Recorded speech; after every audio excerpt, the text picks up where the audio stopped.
Donc, on va poursuivre avec angle et côté opposé d'un triangle. Donc, dans le triangle, le rectangle, ou en fait dans pas mal n'importe quel triangle, le plus petit angle, l'opposé, c'est le côté le plus petit. Le plus grand angle, l'opposé, c'est le plus grand angle. L'angle qui est moyen, l'opposé, c'est le côté qui est moyen. Donc, c'est des informations qui nous aident à placer les angles dans un triangle. Et là, le 5, ouf, ça là, c'est le morceau intéressant et important de ce chapitre. Les rapports trigonométriques sont utilisés dans des triangles rectangles. Il s'agit du sinus, cosinus, tangente. Sinus, l'abréviation sur votre calculatrice, c'est sin. Cosinus, l'abréviation sur votre calculatrice, c'est cos. Tangente, l'abréviation sur votre calculatrice, c'est tan. Et ces valeurs-là, en fait, c'est plutôt des fonctions. Ces fonctions-là vous permettent de trouver le rapport entre deux mesures de côté. Donc, le sinus d'un angle, qu'est-ce que ça veut dire? Si je fais sin de, par exemple, un angle de 25 degrés, ça va me donner un nombre. Très important de vérifier, votre calculatrice devrait être marquée D pour degré. Si vous calculez vos angles en degrés, il faut utiliser la calculatrice en degrés. Si vous n'êtes pas certain que votre calculatrice est en degrés, demandez à votre enseignant de mathématiques de vous aider à vérifier ça sur votre calculatrice. C'est très important. Ici, on fait des angles en degrés.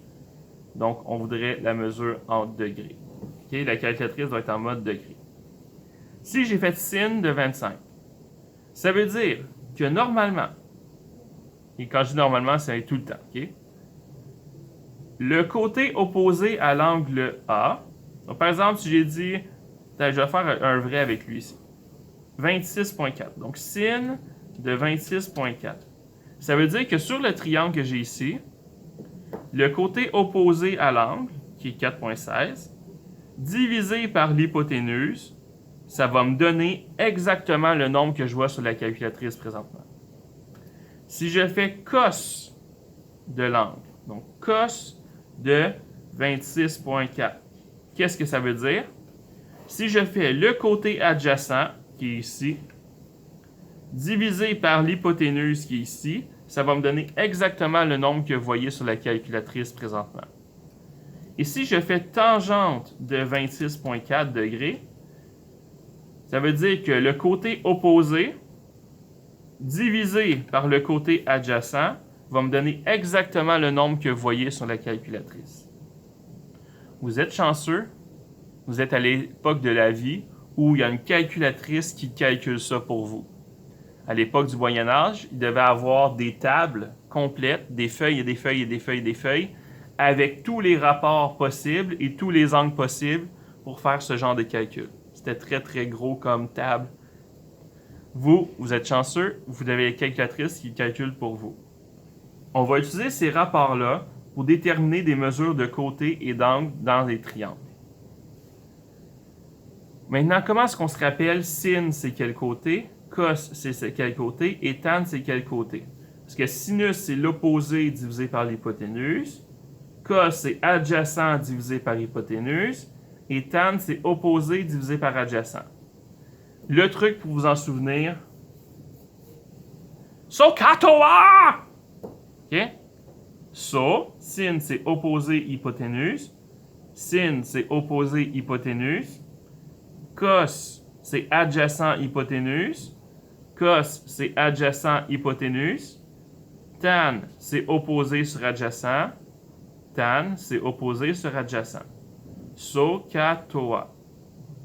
C'est comme ça qu'on se rappelle quel côté va avec quelle figure, quelle fonction trigonométrique. Donc, avec les rapports trigonométriques sinus, cosinus et tangente, nous avons besoin de connaître un côté et un angle pour trouver les côtés et les angles manquants. Attention, votre calculatrice doit être en degrés. Résoudre un triangle, c'est déterminer toutes les mesures, le côté et l'angle qui sont manquants. Donc ici, On veut déterminer le côté BC. Le côté BC, on connaît l'angle ici de 26,4 degrés. Donc ça, c'est l'opposé. Ça, c'est l'hypoténuse. Et le côté qui touche à l'angle, mais qui n'est pas l'hypoténuse, on appelle ça le côté adjacent.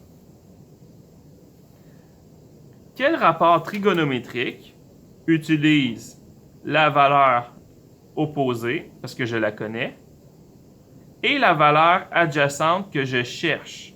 Moi, je cherche la valeur adjacente. Donc, quel rapport trigonométrique utilise une valeur que je connais et une valeur que je cherche? C'est tan. Donc, je vais écrire tan. Mon angle, je le connais, c'est 26,4 degrés, va être égal à l'opposé, qui est 4,16, sur la valeur adjacente. Donc, si je l'appelle x, par exemple, on peut l'appeler tout simplement x. Et là, je cherche quelle est la valeur de x. Donc, je vais multiplier de chaque côté par x. Je vais obtenir x fois tan de 26,4 égale 4,16. Et donc, x égale 4,16 sur tan de 26,4. Donc, ma valeur inconnue, je la calcule comme ça. Donc, je vais l'écrire. 4,16 divisé par tan de 26,4. Ça va me donner, boum, mon côté mesure environ 8,38 cm. Et là, on se demande, est-ce que c'est logique? Eh bien, oui. On est proche de 30 degrés, donc on est proche du double. C'est très logique.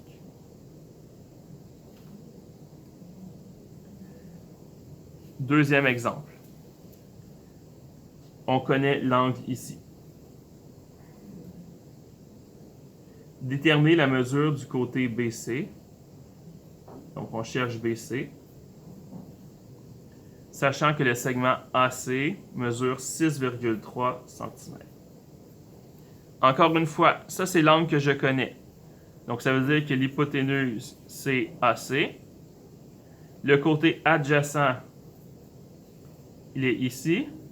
Et le côté opposé, il est ici. Et là, je me pose la question.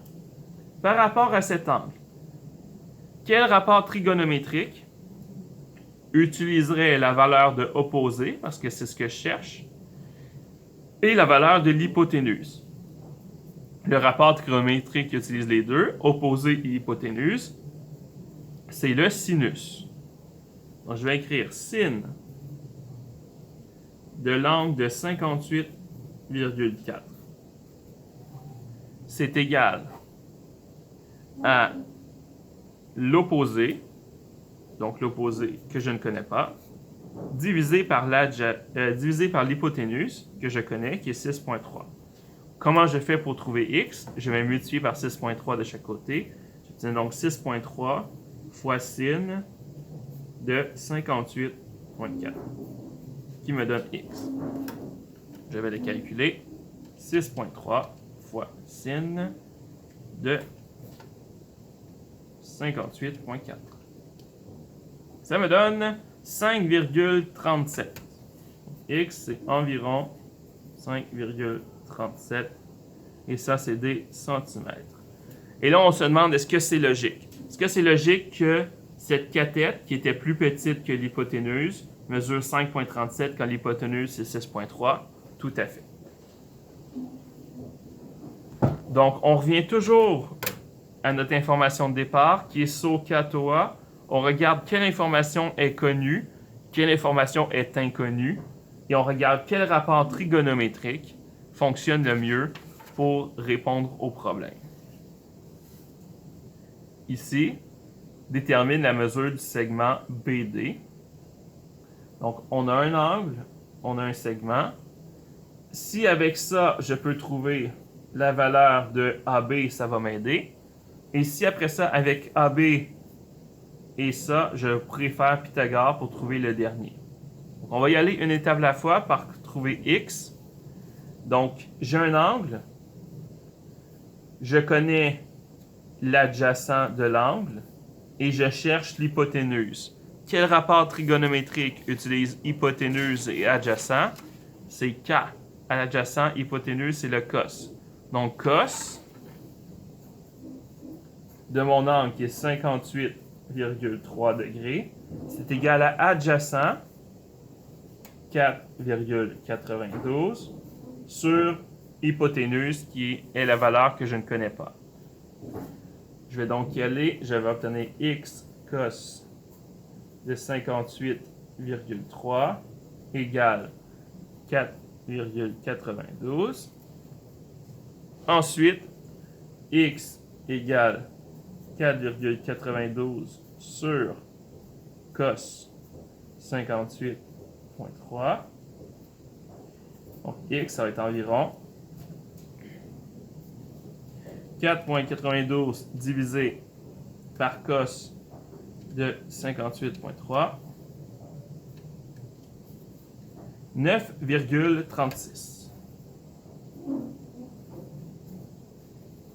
Ça, c'est des centimètres. Maintenant, je sais que ça, c'est 9,36 cm. Je pourrais faire Pythagore pour trouver dB. Donc, si j'appelle ça Y, par exemple, C au carré égale A au carré plus B au carré. Donc, je sais que mon hypoténuse au carré, qui est j'ai nommé Y, c'est égal à 9,36 exposant 2 plus 4,14 exposant 2.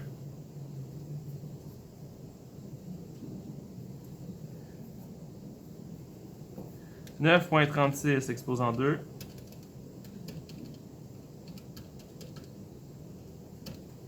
me donne 104,7492.